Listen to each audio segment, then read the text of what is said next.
Good morning student. तो सबसे पहले एक बच्चे को डाउट आया था, वो मैं क्लियर कर देता हूँ, जो है पेज नंबर 5.9 पर ऑटोमेशन, एक्सटेंशन एंड ट्रांसफॉर्मेशन। तो ऑटोमेशन क्या होता है? ऑटोमेशन तो होता है replacement of humans with technology, यानी कि पहले कोई काम इंसान कर रहा था और अब वो काम टेक्नोलॉजी के थ्रू होता है। जैसे कि इसमें एग्जांपल दे रखा है, installation of a passbook update kiosk in the bank launch. इसका क्या मतलब है? पहले पासबुक अपडेट करने के लिए आपने देखा होगा काउंटर पे भीड़ लगा करती थी, पर अब क्या हो गया है? अब टेक्नोलॉजी आ गई है, यानी कि अब ऐसे कियोस्क टाइप बनने लग गए, यानी कि एक मशीन आप लगा दो, उससे क्या होगा, आप पासबुक उसमें डालोगे, वो ऑटोमेटिक अपडेट होके आ जाएगी। ठीक है, तो अब किसी काउंटर आपको ऐसा बनाने की ज़रूरत नहीं, ऑटोमेटिक 1 सेकेंड के अंदर आप पासबुक में डालो, वो अपने आप अपडेट होके आ जाएगी। एक्सटेंशन क्या होता है? Using technology to perform new task और प्रोसेसेस दैट एनहांस फंक्शंस और यूटिलिटी ऑफ प्रोडक्ट और service. Mobile banking is an extension of internet banking. ठीक है, जैसे कि पहले क्या होता था, आप समझ लो मोबाइल बैंकिंग सिर्फ कंप्यूटर में चला करता था, अब क्या कर दिया उन्होंने, फ़ोन में भी चल सकता है। ठीक है, तो ये हो गया एग्जांपल, हो गया एक्सटेंशन का। ट्रांसफॉर्मेशन क्या होता है? Use of technology that not only revamps the product और service that an organization offers but also its process and culture. जैसे कि इंस्टॉलिंग एटीएम, जैसे कि आप अगर एटीएम रात को 2 बजे जाओगे तो भी आप पैसे निकाल सकते हो। ठीक है, तो ये हो गया ट्रांसफॉर्मेशन का एग्जांपल। ठीक है, ज़्यादा इंपॉर्टेंट है नहीं, जितना मैंने आपको बताया सिर्फ उतना पढ़ लोगे तो भी हो जाएगा। उसके बाद आज अपन आते हैं नए टॉपिक पर, जिसका नाम है हाइपर कंपटीशन। यहाँ से अपन को शुरू करना है बेसिकली आज की क्लास। तो सबसे पहले अपन ये समझते हैं आखिर हाइपर कंपटीशन होता है क्या है। हाइपर कंपटीशन का मतलब होता है to much competition in the industry. जैसे कि आप आज की तारीख में देख सकते हो, फ़ोन के केस में, फ़ोन इंडस्ट्री के केस में आप देख सकते हो, कभी एप्पल आगे निकलता है, कभी सैमसंग। ठीक है, सैमसंग ने एक बार फोल्डेबल फ़ोन निकाला था। ठीक है, तो कई कई बार आपने देखा होगा कि सैमसंग में उनका कस्टमर सेगमेंट कितना बढ़ गया था, यानी कि मार्केट शेयर सैमसंग का तब कितना ज़्यादा बढ़ गया था। ठीक है, तो उसके लिए क्या करा, फिर एप्पल भी हर साल क्या करता है, नई सीरीज़ निकालता है। ठीक है, तो सारी फ़ोन इंडस्ट्री के बीच में खूब ज़्यादा कंपटीशन है। तो hyper competition is a condition where the competition is so intense that it creates instability in the market. The bargaining consumers can easily switch to competing products when unsatisfied with the product. अगर आपको ये चीज़ पसंद नहीं आ रही तो आप ये Apple का फ़ोन पसंद नहीं है तो सैमसंग का ले सकते हो, सैमसंग का पसंद नहीं है एप्पल का ले सकते हो। दोनों, सैमसंग भी सस्ते से महंगे मोबाइल फ़ोन बनाता है। ठीक है, एप्पल, वीवो, ओप्पो, ये सब आपने सुने होंगे। ठीक है, तो इनके बीच में कंपटीशन बहुत ज़्यादा है। ठीक है, any competitive advantage can not be sustain for a long time. ठीक है, अब जैसे कि सैमसंग ने फोल्डेबल फ़ोन बनाया, तो ऐसा नहीं है कि वो लॉन्ग टर्म के लिए उसका कॉम्पिटिटिव एडवांटेज हो गया। ऐसा ही हो सकता है कि अगले साल ही एप्पल भी ऐसा कोई फ़ोन लॉन्च कर दे। तो इस तरीके से आप समझ सकते हो हाइपर कंपटीशन क्या होता है। अब इसके कैरेक्टरिस्टिक्स क्या होते हैं? High level of rivalry. ठीक है, इसके बीच में टू मच कंपटीशन है, strategic, quick and unexpected pace. यानी कि आपको दूसरी कंपनी क्या कर रही है, उससे पहले आपको कोई नया फीचर लॉन्च करना पड़ेगा। Rapid technology and structure changes.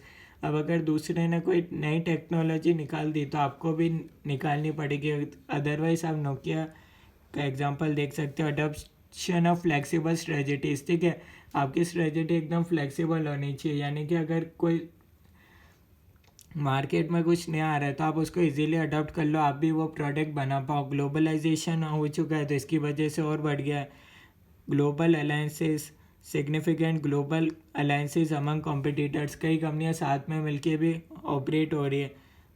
जैसे कि आप देख सकते हो ओप्पो, वीवो, इन सबको ऑपरेट करने वाली एक ही कंपनी है। ठीक है, strong bargaining power of buyer. ठीक है, तो यहाँ बायर के पास अच्छा बार्गेनिंग पावर है, क्योंकि अगर थोड़े सा भी कहीं दिक्कत होगी तो कस्टमर दूसरे अल्टरनेटिव पर स्विच हो जाएगा। Competitive advantage is temporary. आप कुछ भी नया बनाओ वो टेम्परेरी तौर पर ही है, क्योंकि हर साल कुछ ना कुछ नया आता ही है मार्केट में। ठीक है, तो आपने कोई एक चीज़ ढूंढ ली तो इसके भरोसे आप 10 साल तक नहीं टिक सकते।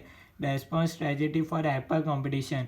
अब डी एवेनिस ने क्या करा, 7 पॉइंट बताए, उसने बोला ये पॉइंट अपना लो तो आप हाइपर कंपटीशन से रेस्पॉन्स, यानी कि आप ये स्ट्रेटजी बना के आप हाइपर कंपटीशन की प्रॉब्लम को सॉल्व कर सकते हो। पहला कौन सा है? सबसे पहले स्टेक होल्डर सेटिस्फेक्शन, ठीक है। सबसे पहले आपके कस्टमर सेटिस्फाई होने चाहिए। उसके बाद दिया स्ट्रेटेजिक सूज सेइंग, ठीक है। आपकी स्ट्रेटजी हमेशा स्मूथ रहनी चाहिए, आपको ज़रूरत पड़ने पर चेंज इजीली हो जानी चाहिए, स्पीड कोई इसमें आप देख सकते हो Coca Cola, Pepsi. Coca Cola ने एक बार 5 रुपये में 200 ml निकाली थी, पेप्सी ने भी उससे 5 रुपये में 200 ml निकाल दी अगले दिन ही। सरप्राइज, यानी कि आपके स्ट्रेटजी में आपके प्रोडक्ट में कोई सरप्राइज एलिमेंट आ सकता है, जैसे कि सैमसंग ने फोल्डेबल फ़ोन लगे सबको सरप्राइज करा। सिग्नल्स यानी कि हो सकता है एप्पल कंपनी करती है, हर साल बोलती है सितंबर में नए फ़ोन में क्या नया आ सकता है। Shifting the rules of market, आप नई चीज़ love and simultaneous and sequential thrust, ठीक है। हर एक चीज़ का सीक्वेंस फॉलो होना चाहिए, आप क्या कर रहे हो आपको पता होना चाहिए, ठीक है। यानी कि एप्पल कंपनी हर साल सितंबर महीने में ही लाती है, ठीक है। अब उसके बीच में दूसरी कंपनियाँ चाहे बीच में भले ही कुछ भी निकाले, वो हर साल सितंबर में ही मॉडल लॉन्च करते हैं, उनका एक सीक्वेंस है। उसके बाद नेक्स्ट टॉपिक आता है transformations and disruptions. Transformation and disruption क्या होता है? जैसे कि डिसरप्शन तो हो गया जब मोबाइल फ़ोन पहली बार आया था, ट्रांसफॉर्मेशन हो गया स्मार्टफोन आया, उसके बाद बहुत सारे इम्प्रूवमेंट हुए।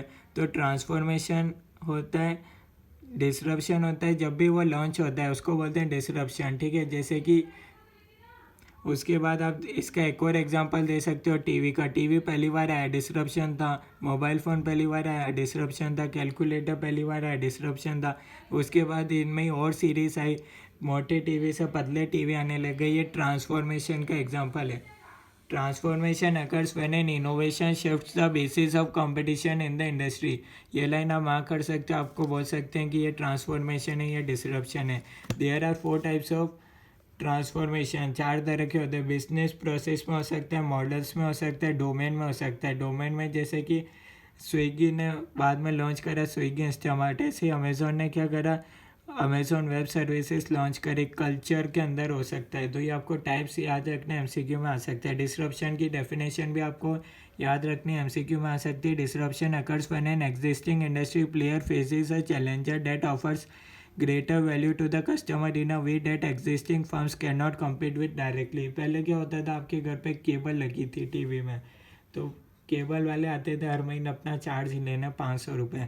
उसके बाद क्या हुआ, आज आप देख सकते हो OTT आ गए, केबल की इंडस्ट्री ख़त्म हो गई। तो एग्जिस्टिंग इंडस्ट्री प्लेयर को कितने चैलेंज फेस करने पड़े, ठीक है। ऐसे ही मोबाइल फ़ोन से पहले लोग लेटर भेजा करते थे, अब आजकल तो कोई लेटर भेजता नहीं है, तो उनका कितना नुकसान हुआ है। उसके बाद एक पॉइंट दे रखा है, all innovations are not disruptive, ठीक है।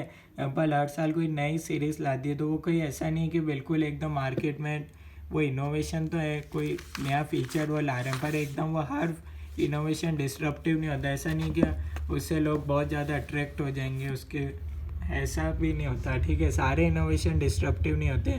उसके बाद दे रखे हैं 2 टाइप्स होते हैं डिस्ट्रप्टिव इनोवेशन के, एक होता है लो एंड डिस्ट्रप्शन, एक होता है न्यू मार्केट डिस्ट्रप्शन। दोनों एमसीक्यू में आ सकते हैं। लो एंड डिस्ट्रप्शन क्या होता है, जैसे कि आप देख सकते हो जियो का एग्जांपल है, अमेज़ोन का देख सकते हो। अमेज़ोन क्या कर रहा है, अमेज़ोन किंडल इसका एग्जांपल हो सकता है। वो क्या कर रहे हैं, लाइब्रेरी, वर्चुअल लाइब्रेरी क्रिएट कर रहे हैं। तो इसको आप इसकी डेफिनेशन मार्क कर सकते हो, when a company uses a low cost business when a company uses a low cost business model to enter at the bottom of an existing market and claim a segment। तो आप इसको देख सकते हो, इसका एग्जांपल। न्यू मार्केट डिसरप्शन क्या होता है, when a new entrant expands the market by targeting customers who have never used a similar product before, ठीक है। जैसे कि सबसे पहले क्या हुआ था, कंप्यूटर लॉन्च हुए थे, ठीक है।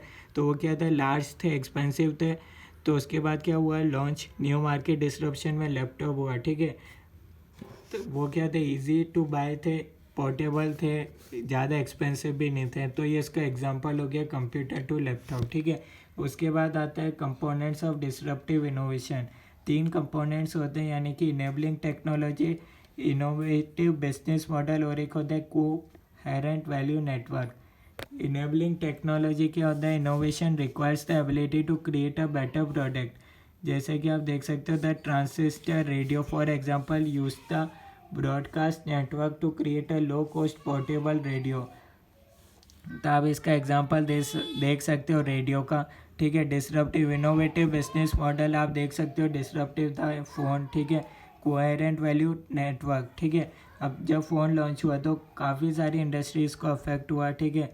तो ऐसे ही टीवी, ऐसे आप देख सकते हो कोई भी चीज़ एकदम डिसरप्टिव नेचर की होती है तो उससे कई सारी इंडस्ट्रीज अफेक्ट होती है, ठीक है। तो वो हो गया कोहेरेंट वैल्यू नेटवर्क। उसके बाद नेक्स्ट टॉपिक आता है एडवांस मैन्युफैक्चरिंग। एडवांस मैन्युफैक्चरिंग क्या होता है, आप कोई भी चीज़ देखोगे, जैसे कि कार, आप देखना सर्च करके कार कैसे बनती है आज की तारीख में, या फिर आप देख सकते हो जो भी आपने कभी कोई भी इंडस्ट्री आपने विजिट करे होंगे तो आप देख सकते हो सारा पूरा मैन्युफैक्चरिंग चलती है, ठीक है। एकदम लार्ज स्केल पर मशीन्स लगी होती है। Use of innovative technologies to for improve competitiveness, ठीक है। अगर वही काम को लेबर करने की जगह मशीन कर दे तो उसमें क्या बेनिफिट होगा, एक तो एनहांस आउटपुट होगा, वैल्यू क्वालिटी अच्छी होगी, ठीक है, टाइम बचेगा और अंडर यूटिलाइज्ड कैपिटल प्लान, ठीक है, काम भी फास्ट होगा, ठीक है। इसके बाद आता है लेवल ऑफ इंटीग्रेशन आता है। अब कितना लेवल पे आप करते हो वो डिपेंड करता है। जैसे कि पहला हो सकता है स्टैंड अलोन, आप सिंगल मशीन के थ्रू भी कर सकते हो लेवल 1 पर। लेवल 2 क्या होता है, सेल्स, यानी कि आप कॉम्बिनेशन ऑफ मशीन्स, तो वो हो जाएगा सेल्स, लेवल 2 हो जाएगा। उसके बाद अपने पास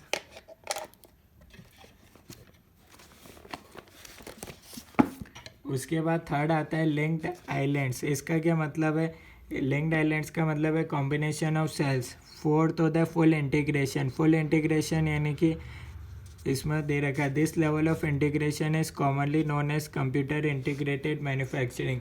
इसमें क्या होता है, सारा काम विदाउट ह्यूमन, ठीक है। आजकल बहुत सारी आप कार मैन्युफैक्चरिंग देखोगे तो उसमें क्या होता है, विदाउट ह्यूमन सारा कार असेंबलिंग तक पूरा काम फुल इंटीग्रेशन होता है, सारा काम मशीन से होता है, ठीक है। उसके बाद दे रखा है explanation of techniques for advance manufacturing, ठीक है। ग्रुप टेक्नोलॉजी का मतलब क्या होता है, मशीन्स ऑफ सिमिलर टाइप्स को आप साथ में रखोगे तो उसको होता है group technology. Numerically control machines होती है। फ्लेक्सिबल मैन्युफैक्चरिंग सिस्टम क्या होता है, आप इसको यूँ समझ सकते हो ऑटोमेटेड मटीरियल्स, ठीक है, is a system in which groups of production machines are sequentially connected by automated machines, ठीक है। यानी कि एक मशीन से हो गया तो वो ऑटोमेटिक चेन से ऑटोमेटिक मशीन 2 में जाएगा, ठीक है। कंप्यूटर एडेड डिज़ाइन होता है, is a computerise process for designing new products. Computer aided manufacturing क्या होता है, use of computers to plan and program production. Computer integrated manufacturing क्या होता है, total integration of all business functions. तो आप देख सकते हो जैसे कि प्रोडक्ट की डिज़ाइन में यूज़ होता है CAD, CAE and group technology. Manufacturing, उसके बाद मैन्युफैक्चरिंग प्लानिंग होता है, उसमें कैम यूज़ होता है, CM होता है। उसके बाद आता है मैन्युफैक्चरिंग कंट्रोल, उसके अंदर कैम यूज़ होता है, FIMS यूज़ होता है, फ्लेक्सिबल मैन्युफैक्चरिंग सिस्टम होता है, NC होता है, ठीक है, न्यूमेरिकली कंट्रोल मशीन्स। उसके बाद आता है बिजनेस फंक्शन और सिस्टम मैनेजमेंट, उसमें TQM यूज़ होता है, JIT MRP। तो इस तरीके से कौन सा कहाँ यूज़ होता है वो आप देख सकते हो, ठीक है। MCQ पर्पज से सिर्फ आपसे ये डिफाइन पूछ सकते हैं, ठीक है। उसके बाद आता है नेक्स्ट टॉपिक आता है लीन स्टार्टअप।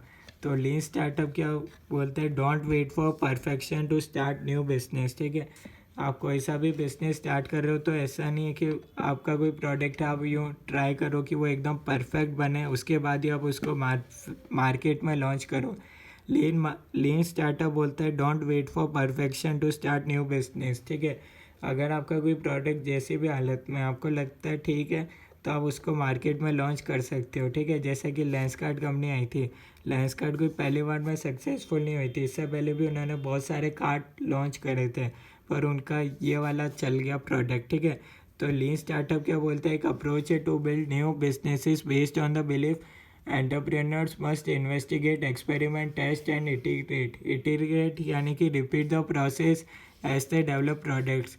आप कोई भी प्रोडक्ट बनाते हो तो सबसे पहले उसको इन्वेस्टिगेट करो, एक्सपेरिमेंट करो, फिर टेस्ट करो, फिर उसको इटीरेट यानी कि मार्केट में लॉन्च होने के बाद उसमें क्या लिमिटेशन है फिर उसको इम्प्रूव करो, फिर मार्केट में लॉन्च करो, फिर एक्सपेरिमेंट करो, फिर टेस्ट करके देखो, फिर वापस से प्रोसेस रिपीट करो, ठीक है।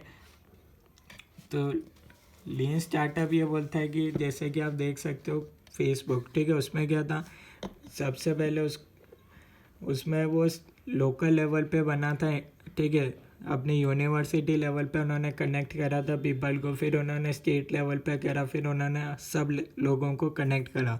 तो उनका मेन टारगेट ये नहीं था कि सारे लोगों को सबसे पहले ऑल कंट्री सबको एक बार में कनेक्ट करना है, सबसे पहले उन्होंने यूनिवर्सिटी लेवल पे कनेक्ट करा था, ठीक है।